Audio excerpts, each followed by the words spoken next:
네. 지금도 내가 뭐 실명 거론을 하지 않겠습니다. 이번 내란 사태 관련해서 실명 거론을 안 하겠습니다. 아마 저보다 더 잘 알고 더 화가 많이 나시겠지만 윤석열 당시 징계 과정에서 윤석열의 완벽한 편 들었던 사람인데 지금은 구국의 영웅인 것처럼 행동하고 언론에 나오고 있는 사람도 있습니다. 맞아요, 아니에요? 아, 그 있어요. 예. 윤석열 대통령 만들기에 1등 공신이었던 사람이 네. 내란의 밤에 사표 냈다는 이유로 온갖 방송에 나와서 영웅 행세를 하고 있어요. 이름을 네. 내란의 밤에 사표 낸 사람. 제가 참을 수가 없어요. 내란의 밤에 사표 낸 사람. 찾아라. 자, 그러면 지금부터는 법적인 이야기를 좀 한번 해볼까 합니다. 자, 법적인 이야기. 금요일에 또 고정 출연자가 있죠. 고정 고정됐어요? 왜 안 오시나 했어요. 고정됐군요. 네, 역시 몰랐습니다. 자체적으로 진급이 대단히 빠릅니다. 네. 이번에는 어디까지 갔지? 여제까지 아니야, 여제 이상이었는데 뭐였지? 여신. 여신이었다. 여신이었어. 네. 무슨 여신이었지? 탄핵 여신인가? 모르겠다 그래. 자, 뭐 어찌 됐든 여신. 박은정 의원님 박수로 맞이합니다. 안녕하세요. 파면의 여신. 파면 여신. 조국혁신당 박은정입니다. 네, 고맙습니다. 요거 그냥 좀 짧게 짚고 가겠습니다. 이재명 후보의 공직선거법 위반 사건을 대법 전원합의체 회부하고 매우 빠르게 움직이고 있거든요. 이를 두고 이제 조희대가 도대체 무슨 생각으로 이렇게 빨리 가느냐, 뭐 의견이 분분해, 너무 많아요. 해석도 분분하고. 그런데 뭐 이 얘기보다도 매불쇼가 굉장히 깊이 있게 다루긴 했었습니다만 이번에 한겨레가 아주 꼼꼼하게 분석 기사를 냈는데 뭘 그래요? 냈냐면 이재명 항소심에서 무죄 판결 났잖아. 났죠. 그거 굉장히 꼼꼼하게 하나하나 다 세세하게 잘라갖고 판결했다는 거 우리가 많이 다뤘잖아. 거의 100페이지. 그런데 그 항소심의 무죄 판결이 불과 6개월 전 대법원의 판례를 그대로 베꼈다시피 했다. 대법원 판례를 적용해서. 그렇지. 그러니까 이재명 무죄 판결을 낸 항소심은 대법 판결이랑 그냥 빼박이다. 아니 완전히 그냥 다 빼다 닮았다. 복사본이다. 그렇게 볼 수 있다. 요런 이제 분석 기사를 한겨레가 냈더라고요. 네. 거기 이제 2022년 지방선거에서 이학수 정읍시장이라는 사람이 있었는데 이 사람은 심지어 상대 후보를 대상으로 허위 사실을 유포했다고 기소가 됐던 거거든. 근데 1, 2심에서는 유죄가 나왔어. 근데 대법에서 이거를 이제 무죄 취지로 파기환송시킨 거거든. 근데 그 논리를 이재명 항소심이 그대로 차용한 거야. 됐지? 네. 이거 이제 우리 이러면은 여신님, 요 건에 대해서 뭐 혹시 뭐 덧붙일 말씀이 있으십니까? 그 사건은 1심 판결이 매우 잘못됐고요. 네. 그래서 그 판결 난 다음 날 제가 이것은 반드시 뒤집힌다 이렇게 말씀드렸고요. 네. 제가 그 대법원 판례도 봤는데 사실 되게 유사합니다. 그리고 그 대법원의 그 판결을 내리신 대법관들이 지금 현재 대법관으로 그렇더라고요. 계시는 거예요. 그래서 네. 이번에 대법원에서 이재명 대표 그 후보에 대한 판결 그 기일을 잡을 때 굉장히 저는 부적절하다. 왜 대법원이 대선에 개입하려고 하는 것인가. 이런 저희도 우려를 보냈는데 사실은 만일에 이제 그 이전의 대법원 판례하고 너무나 유사하기 때문에 그러면은 더 이상 심리를 할 것도 없고 뭐 검토할 것도 없어서 빨리 대선 후보 등록 전에 이 사건을 종결하려는 거라면 그렇다면 뭐 대법원에서 그럴 수는 있겠다. 왜냐하면 그게 오히려 대선에 그 자기들이 정치적 영향력을 좀 줄이기 위한 그런 것일 수는 있겠는데 어쨌든 지금 너무나 빨리 전원합의체 회부하고 이런 것은 이례적이어서 그래서 좀 우려 섞인 시각으로 계속 저는 보고는 있습니다. 그래서 어느 쪽으로 결정하던 간에 이 대선이 한 40여 일밖에 안 남았기 때문에 대법원이 저는 좀 그런 사법부 독립 그 우려를 주는 그런 행동은 좀 안 했으면 좋겠다. 그런 생각 들거든요. 그럼 어찌됐든 지금 나아가는 속도를 봤을 때는 옳고 그름을 다 떠나서 언론에서 지금 분석이 나오는 것은 후보 등록 마감이 5월 11일이에요. 5월 11일. 예, 그리고 대선이 6월 3일인데 5월 11일 전에 대법이 정리할 것이다. 라는 분석 기사도 있고 음. 6월 3일 대선 전에 대법이 정리할 것이다 라는 분석 기사가 있는데 그게 가능하다고 봅니까? 대법원에서 이전의 대법원 판례하고 너무 너무나 비슷하니까. 유사한 사안이기 때문에 빨리 종결할 수도 있다고 저는 생각합니다. 어. 그게 후보 등록 전에 하면은 대법원 입장에서는 뭐 자기들이 이 대선에 영향을 미치려는 것이 아니다 이렇게 뭐 말할 수도 있기 때문에 네. 저는 그렇게 종결할 수도 있다고 봅니다. 그럼 5월 11일 전 후보 또는 등록. 6월 3일 전에 대법에서 정리가 된다면 아마 그것은 검찰이 상고한 그 상고 기각 다시 말해 유죄로 마무리 지을 수밖에 없겠네요. 무죄로 무죄. 무죄가 그러니까 무죄. 확정이 되는 네. 거고요. 무죄. 대법원이 파기 재판을 할 수는 없습니다. 그걸 뭐 저희 공부 많이 했어요. 예, 그래서 이것은 뭐 그 검찰이 상고를 기각하는 무죄 확정을 하는 만일에 선고를 한다면 네. 그거 외에는 다른 것은 없다고 저는 없다고 생각합니다. 보는 거죠. 하지만 낙관적으로 이제 보시네요. 그렇습니다. 하지만 이제 우리는 의심의 눈초리는 계속 그렇죠. 가져야 돼. 의심은 해야 돼. 네. 왜냐하면 그거는 직위원의 트라우마 그렇습니다. 때문에 예. 그렇습니다. 근데 오늘도 일반- 제가 직위원 탄핵하라고 기자회견하고 왔습니다. 그러니까 이거 상식과 법리와 전례대로만 우리가 정확하게 한다면. 그냥 냉철하게 분석한다면 예.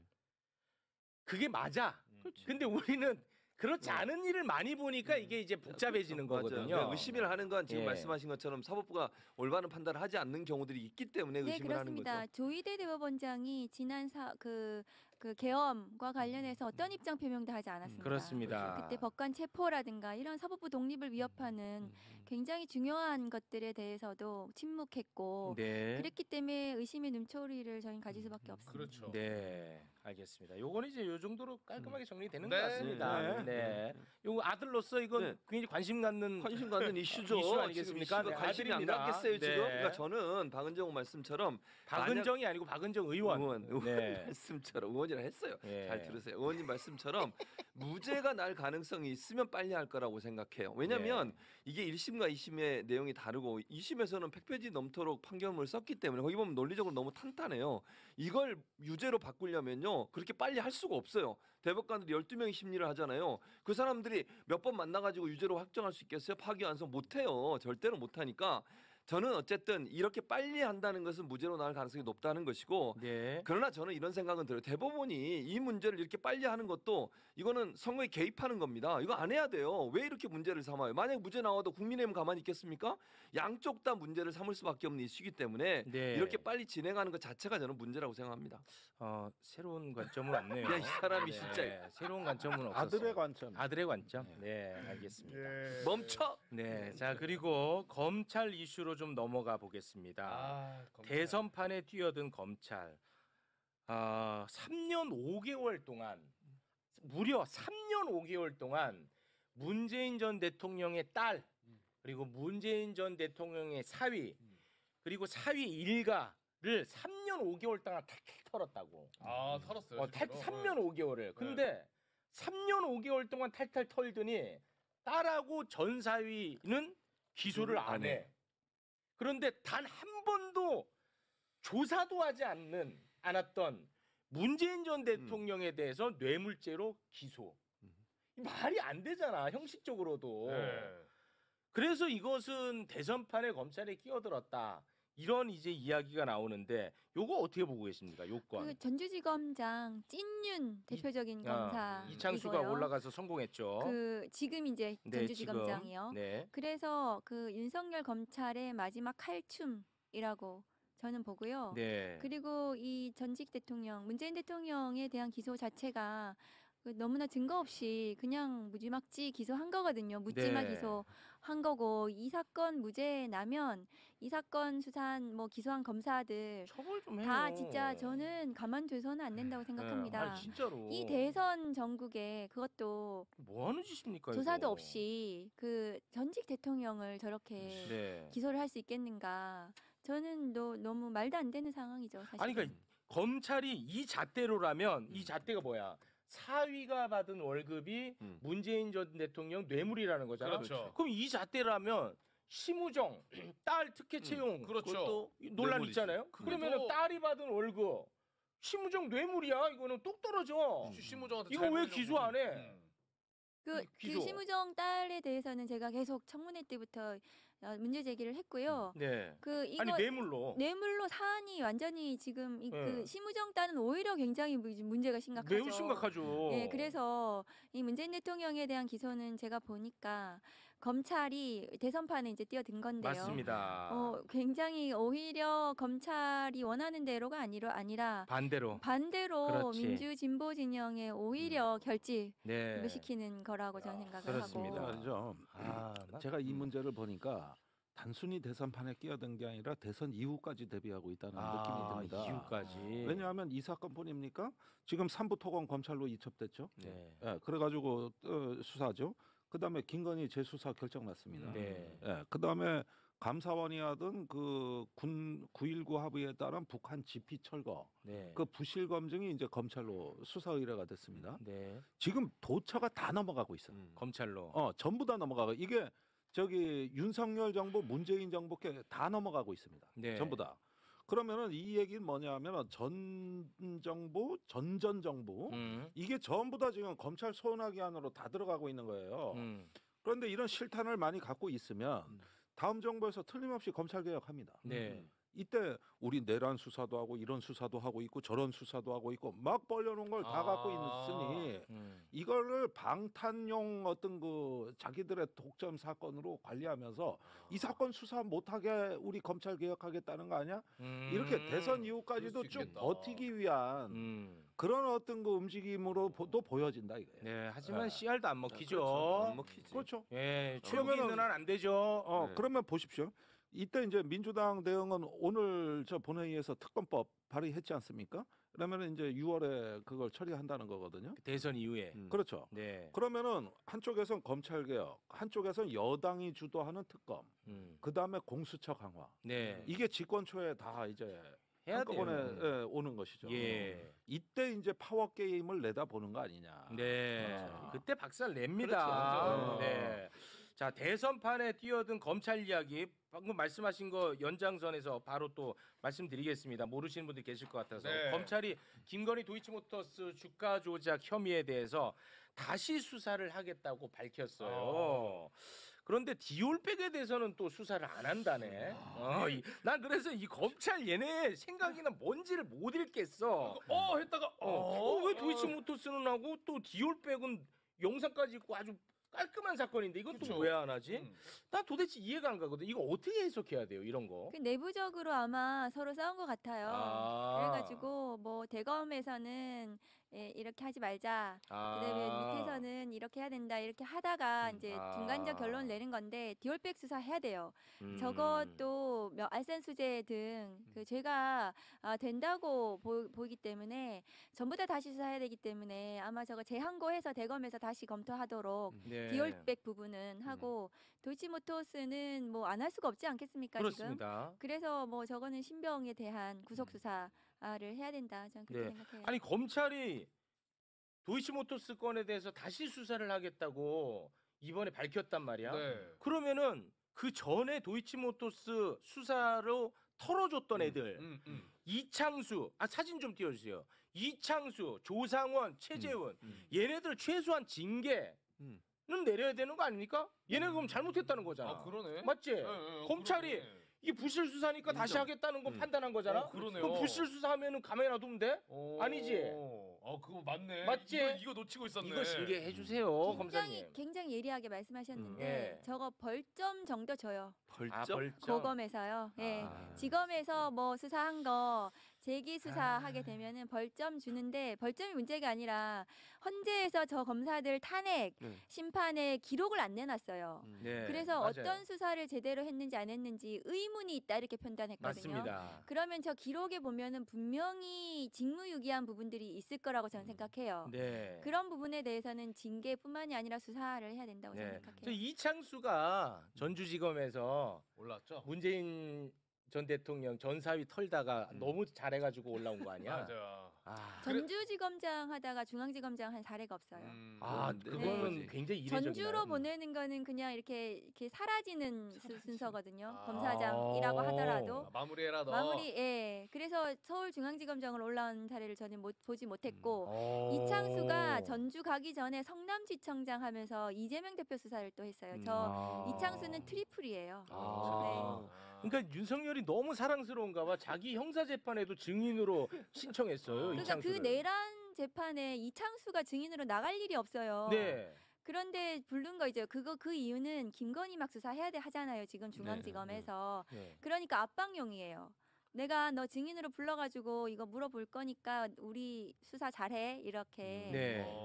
굉장히 압박되죠. 그렇죠. 이창수 그러니까 입장에서는. 여신님, 그래서 제가 다시 한번 또 민원을 넣었는데 지기현이가 이창수 증인으로 받아주면 안 되잖아요. 받아줄 일이 없죠. 왜냐하면은 이창수가 그 수사 기록의 증거로 들어가지 않았을 전혀. 거거든요. 맞습니다. 이창수를 조사하거나 그러지 않았기 때문에 네. 물론 지금 윤석열 입장에서 뭐 검사 탄핵 이런 게 내란의 원인이 됐다 이런 주장을 하고 싶은지 모르겠지만 맞아요. 네. 그 탄핵은 뭐 비상계엄과 관련해서 아무 상관이 그렇죠. 없습니다. 그렇습니다. 네. 증거 채택하면 안 됩니다. 저 네, 증거 네. 받아주는 거 받아주게 되면 지기현은 또 다른 그렇지. 의심을 또 사는 거죠. 그렇지. 네. 아이고 맞습니다. 만약에 그 증인 채택 지기현이가 하면 지기현이 진짜 뭔가 그 탄핵을 하더니 뭘 해야 될 것 아직 같은데요. 오늘 제가 탄핵하라고 음. 제가 기자회견 하고 왔는데 네. 지기현 판사는 명백히 형사소송법을 위반했어요. 그렇습니다. 그래서 명문 규정을 저는 위반했다고 보기 때문에 전 탄핵 사유예요. 네. 언젠가 탄핵할 겁니다. 아 너무 고맙습니다 진짜.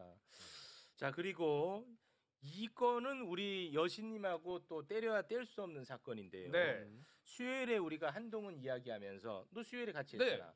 채널A 사건 이야기한 거 아, 기억나죠? 채널A 네. 기억나죠? 한동훈하고 채널A 기자가 공모해서 진보 인사 유시민 등을 나락 보내려 했다라는 혐의 기억나죠? 그림 그려주고. 아 근데 이것을 이제 수사하고 감찰해야 밝혀낼 거 아니겠습니까? 그렇죠. 그런데 윤석열 검찰총장이 그냥 대놓고 방해했었죠. 기억나죠? 네. 심지어 한동훈 같은 경우는 한동훈의 휴대전화를 압수하려고 하니까 독직폭행으로 와, 정진웅 검사를 프레임 전환시켜가지고 맞아. 독직폭행으로 기소했어. 압수수색 과정인데. 과정인데. 그냥. 근데 결과적으로 정진웅 대법 무죄 받았어. 그러니까 이거 다 사기야. 기억나지? 네. 이거 다 사기입니다. 자 그런데 당시의 검사 이정현이라는 사람도 있었어요. 이정현. 이정현도 채널A 사건을 수사를 하다가 윤석열하고 대립각을 세운 거야. 아. 이정현도. 근데 윤석열 정권이 딱 들어서자마자 바로 이정현 검사 한직으로 갑니다. 한직으로. 좌천이요? 좌천. 네. 법무연수원 연구위원으로 그냥 좌천. 네. 근데 이것도 부족했는지 얘네들은 이걸로 성에 안 차잖아. 음. 이것도 부족했는지 박성재 얼마 전에 탄핵 소추 통과됐다가 헌재에서 살아가지고 다시 직무 복귀했지. 네, 박성재. 직무 복귀하자마자 이정현 정직 1개월 때려버립니다. 아, 좌천 돼 있는 상태에서? 그러니까 좌천돼 있는 상태에서 그 자리 그대로 있는데 그게 만족 못하고 너 그때 윤석열하고 대립각 세운 새끼 이 새끼 그냥 아니, 정직 1개월. 근데 대회 명분은 뭐예요? 대회 명분은 뭐냐면 논문이에요. 논문. 이게 음. 뭐냐면 이제 어디에 가 있냐면 이분이 이게 좌천됐는데 간 곳이 어디냐면 법무연수원 연구위원으로 갔어요. 근데 법무연수원 연구위원회 규정에 보면 논문을 제출해야 되거든요. 규정 아닙니다. 규정이 아니고 예, 그거는 그냥 그게 그냥 규정이야. 규정 아니야. 어쨌든 그러니까 규정 아닙니다. 이거 굉장히 중요한 포인트입니다. 논문을 제출해야 네. 되는 건데 연구 논문을 제출하는 기한이 있어요. 그 기한을 맞추지 못했다는 이유로 이 사람을 징계를 한 거예요. 근데 보통은 기한을 연장할 수 있어요. 예를 들면 뭐 1년 안에 써야 된다 논문을. 그러면 업무가 많아서 만약 그걸 못 쓰는 경우는 몇 개월 더 연장해 주세요. 또는 뭐 6개월 연장해 주세요. 연장을 할 수 있는 건데 그 기한에 연장하는 걸 좀 못 맞췄다는 이유로 이 사람을 징계를 한 거예요. 그러니까 네. 연구 논문을 제출해야 되는 그 기한 연장 승인을 받지 않고 기한을 넘겼다는 이유로 징계를 해가지고 또 징계가 먹은 거예요. 그러니까 네. 이거는 사실 근데 보복이지. 그렇지 보복이죠. 왜냐하면 검사들이 예를 들어서 법무연수원 연구위원 가서 이게 뭐 사문화된 규정이라 하더라고요. 물론 교수들 같으면 기한을 잘 지켜야 되지만 검사하다가 법무연수원에 연구위원 가 있는 사람들 같은 경우 조금 늦어질 수도 있고 연구 논문이 좀 딜레이 될 수도 있는 거잖아요. 근데 그 시한을 연장해 달라는 승인 기간을 못 맞췄다는 이유로 징계를 했다는 것은 의도적으로 볼 수 없는 거예요. 훈령이네, 훈령. 아. 그 보복 징계예요. 음. 그리고 이정현 검사장은 채널A 사건 수사 방해에 그 제가 감찰한 윤석열 감찰안의 굉장히 중요한 증인이에요. 그때 감찰했던 네, 분이야. 이거. 윤석열 감찰의 중요한 비위 수사 채널A 수사 방해의 수사 담당자 차장 검사였어요. 이정현 검사장이 중앙지검에. 아. 그래서 차장 검사로 수사 책임자였는데 너무나 방해를 받은 거예요. 윤석열 측으로부터. 네. 그래서 그것에 대한 증언을 했습니다. 이정현에 대한 그 조서, 제가 조사한 그 조서를 읽고 많은 분들이 감동의 눈물을 흘렸어요. 이런 구구절절한 수사 방해 속에서도 수사를 하려고 했던 검사의 표상이다. 이렇게 말씀하시는 것도 들었거든요. 와. 그런데 법무연수원 보내는 건 나가라 한 거예요. 근데 네. 안 나가고 거기서 저 근무를 한 건데 제가 저런 논문 뭐 이 연장 승인 안 받았다고 징계한 사례를 못 봤어요. 네. 제가 감찰 담당관이었잖아요. 네네. 저런 사례로 징계를 할 수가 없고 게다가 정직 1개월은 네. 중징계예요. 그렇죠, 중대 비위라고요. 아, 중징계. 그러니까 중대 비위 이런 사안에 해당하지 않습니다. 논문은 쓰면 되는 건데요. 그래서 이거는 그냥 보복성 징계다. 아. 그런데 그러니까 지금 말씀하시니까 친윤 검찰이 문재인 대통령 기소하는 거, 그다음에 이정현 검사장에 대해서 보복 징계하는 거, 이게 지금 마지막 칼춤 보복을 하는 거라고 보시면 됩니다. 아, 어떤 그리고 일관된 힘이 지금 작동은 하고 있네요. 그냥 마지막으로 그냥 그 자기들 한풀이 하는 거라고 볼 수도 있고요. 박성재 장관이 탄핵 소추되고 돌아와서 또 출입국 본부장을 또 잘랐어요. 맞아. 그 윤석열 출국 금지했다. 네. 이걸로 그러니까 그냥 맘대로 그냥 화나면 다 저렇게 보복성으로 하는 거라고 저는 봅니다. 네, 이 박성재가 진짜 문제가 많아. 박성재 아. 이자가 지금 알박기 인사 또 시도하고 있잖아요. 근데 법무부 감찰관, 감찰부장은 검찰 개혁의 한 축이고 네. 그 새 정부가 되면은 이건 대통령이 임명하는 거거든요. 네. 그래서 검찰 개혁의 한 부분을 담당해요. 내란에 관여한 검사들, 윤석열 검찰의 검찰권 남용에 관여한 비위 저지른 검사들을 전부 다 감찰해야 되는 자리예요. 매우 중요한 자리인데 거기에 임기 2년, 3년짜리를 알박기 하는 겁니다. 아, 이거 심각해. 지금 정부 말기에 그러면 이거는 새 정부 들여서 검찰 개혁을 하겠다는 이 새로운 장관이나 이런 사람들하고 충돌이 있을 수밖에 없고 그럼 또 시끄럽고 개혁이 안 되는 겁니다. 그래서 네. 박성재 장관은 멈춰야 돼요. 그렇습니다. 실제 박성재 이 진짜 사람이 나쁜 사람이야. 김서구 지금 현재 법무차관 그 당시 법무연수원장이었대요. 이 사람한테 설명도 했대요. 이미 기간이 좀 길어지고 있으니까 조금 시간이 더 많이 필요하다. 논문 네. 관련해서 얘기했는데도 불구하고 이걸 징계한다는 것 자체는 보복이죠. 분명히 보복성이라고 볼수 없는. 자, 그런데 이게 알박이 징계입니다. 이게 원래 작년 12월에 징계를 하려고 했는데 네. 박성재 법무부 장관이 탄핵이 된 거예요. 맞습니다. 그런 네. 거죠. 그러니까 법무부 장관이 이걸 못 하고 있다가 네. 탄핵에서 복귀해가지고 네. 요번 10일에 4월 10일 날 맞습니다. 했다는 거 네, 아닙니까? 맞습니다. 네. 그래서 이걸 잊지 않고 하는 거잖아요. 네. 저는 그 말씀 드리고 싶어요. 새로운 정부가 되면 정말 꼼꼼하게 끝까지 맞아. 잊어버리지 말고 그럼요. 가혹하게 그렇지. 해야 됩니다. 해야 됩니다. 꼼꼼하게 해야 그냥 돼. 좋은 게 좋은 거로 넘어가시면 절대 안 된다. 맞습니다. 그런 말씀 드려요. 아, 이게 그럼요. 제가 시간이 없지만 요거는 진짜 꼭 부탁을 드리고 싶은데 이게 막 뭔가가 교체되고 뭐 이런 과정에서 이제 급변할 때 네. 그때 분식하는 사람들이 생겨나거든. 그렇지. 탈바꿈하는 사람들이 아. 반드시 생겨납니다. 그렇습니다. 그럼 그러다가 보면은 윤석열 같은 애가 또 요직에 앉게 됩니다. 이 굉장히 많이 보셨을 거 아닙니까? 너무 경험을 많이 했죠. 그렇잖아요. 네. 지금도 내가 뭐 실명 거론을 하지 않겠습니다. 이번 내란 사태 관련해서 실명 거론을 안 하겠습니다. 아마 저보다 더 잘 알고 더 화가 많이 나 계시겠지만 윤석열 당시 징계 과정에서 윤석열의 완벽한 편 들었던 사람인데 네.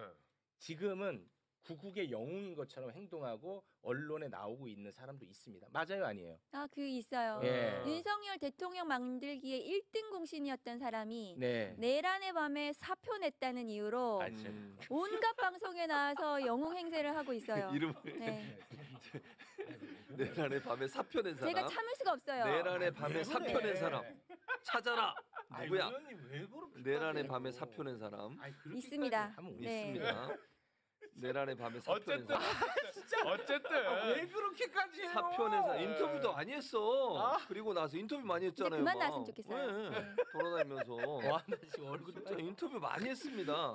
내란의 밤에 사표 낸 사람 있잖아요. 그 사람. 아이 그만해. 그만 얘기해. 왜 그렇게까지 그래서 해요? 끝까지 책임을 물어야 돼요. 우리가 친일을 청산하지 못했고 독재를 청산하지 못했기 때문에 윤석열 같은 사람이 또 튀어나온 거예요. 그래서 저는 끝까지 단죄해야 된다. 예. 그리고 나중에 이제 검찰개혁 하시잖아요. 검찰개혁 국면에서 가장 중요한 것은 인사거든요. 인사는 가혹해야 됩니다. 그래서 그 친상 필벌이 확실해야 된다. 저는 그런 말씀드립니다. 박은정 의원님은 또 예. 그 가정을 다 예. 고생 많이 다 하셨으니까 아셨잖아요. 그 이제 아시잖아요. 그리고 그 네. 세탁하는 있으신 사람들은 제 소나기를 벗어날 수 없어요. 맞아. 제가 잠안 오는 밤에 꼼꼼히 다 생각해놓고 생각납니다. 있습니다. 제가 나중에 명단을 한번 받아보도록 하겠습니다. 그 명단을 작성하면 안 됩니다. 아, 그거는 그렇습니까? 그거 블랙리스트. 블랙리스트예요. 그러죠. 큰일 납니다. 생각만. 말씀해 주세요. 제 그냥. 머릿속에만 있으니까. 알겠습니다. 알겠습니다. 네. 의원님 가세요. 너무 세게 얘기했나요? 네, 의원님 그냥. 네. 이게 왜냐하면 이게 뭔가 좀 빌드업도 있고 버퍼가 있어야 되는데 너무 그냥 악셀 꽝. 이 받아들이는 입장에서도 지금 대혼란이야 지금. 이제 의원님 들어가세요. 예. 네. 감사합니다. 네. 박은정 의원님이었습니다. 감사합니다. 네. 자 오늘 다룰 게 워낙 많기 때문에 정신 차리고 네. 제 갈 길 또 가겠습니다. 그러나 이런 과정은 반드시 필요합니다. 필요하죠. 왜냐하면 네. 그러다가 윤석열이 들어온 거야. 그럼요. 맞아. 철저하게 네. 8번 3번에서 네. 처벌해야 됩니다. 네, 하겠습니다.